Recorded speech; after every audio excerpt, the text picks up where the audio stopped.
Welkom bij KikkerTV. Wij staan hier op het schoolplein van het Sven College en achter ons wordt een demo gegeven. En wij gaan een kijkje nemen.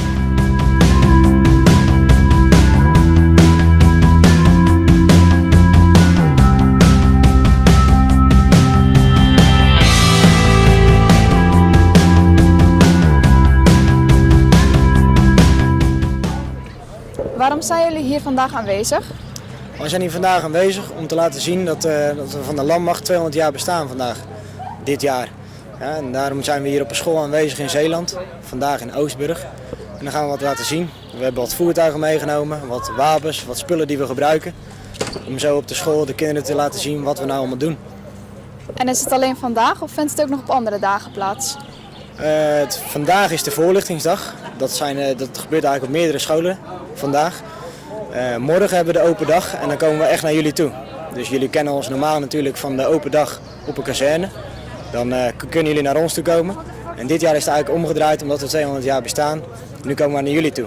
Dus er gebeuren verschillende dingen. We gaan een stukje rijden met voertuigen. We zijn ergens aanwezig, dan kunnen jullie komen kijken op een plein. Zulke soort dingen doen we eigenlijk morgen om te laten zien dat we aanwezig zijn. Dus iedereen is welkom even te komen kijken wat jullie nou eigenlijk doen? Ja, zeker, absoluut. We nodigen jullie graag uit en dat is ook eigenlijk de bedoeling, dat jullie ons juist kunnen zien en zien hoe belangrijk wij nou eigenlijk zijn voor Nederland.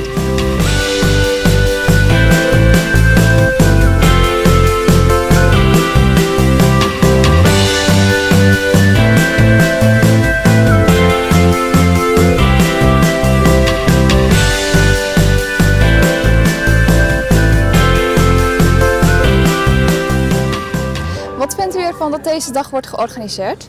Ja, goed, voor de leerlingen is denk ik toch wel een keer een leuke ervaring om ook in ieder geval een keer in het echt die voertuigen te zien en die mensen te zien. En die kunnen daar ook leuk over praten. En zeker denk ik voor klas 2 die dan straks een keuze moeten maken. Ik ben dan zelf mentor van een basiskaderklas. Die moeten volgend jaar een richting kiezen. En die soldaten komen ook vertellen hoe ze daar dan ooit terecht zijn gekomen, welke studies ze gevolgd hebben. En voor dit kan het op zich ook wel een idee zijn van, goh, dat is misschien iets voor mij. Dus dat was op zich, vond ik wel interessant om dat dus ook eens te zien. En vindt u dat het belangrijk is voor Nederland dat de landmacht er is? Ja goed, ik denk Nederland is maar een heel klein prutslandje natuurlijk. Dus als leger stel je dan eigenlijk heel weinig voor. Dus ja, je moet sowieso altijd samenwerken met andere landen om een grote leger te creëren. Om in ieder geval wat evenwicht te kunnen bieden tegen andere grote landen. Dus ja, ik denk dat Nederland wel een leger nodig heeft. Maar tegenwoordig met de bezuinigingen wordt het wel steeds kleiner. Maar ja, een leger op de been moet wel, een beroepsleger dat wel. Maar goed, heel groot voor Nederland hoeft dat voor mij niet per se te zijn. Nee. En heeft u zelf al veel geleerd op deze dag? Ik heb wel dingen gezien, ja. Ik heb nog nooit een mitrailleur vastgehouden. Ik geef dan zelf geschiedenisles, dus ik leg de leerlingen al eens uit hoe een musketgeweer werkt. Met een looie kogel, die ze dan van de voorkant moeten laden. En het feit dat je dan na 2 keer vuur, dat het wapen zo warm genoeg is dat je dus niet meer kunt schieten. Dus dan met zo'n mitrailleur, om eens te zien hoe dat dan werkt, ja, dan is wel heel erg een mooie ervaring om dat eens mee te maken. Ja.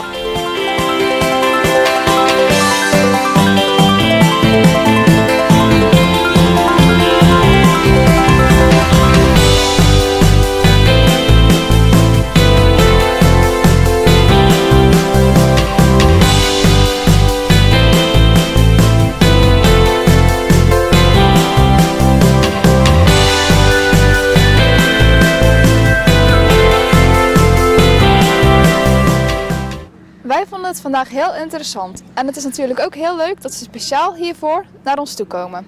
Tot de volgende keer!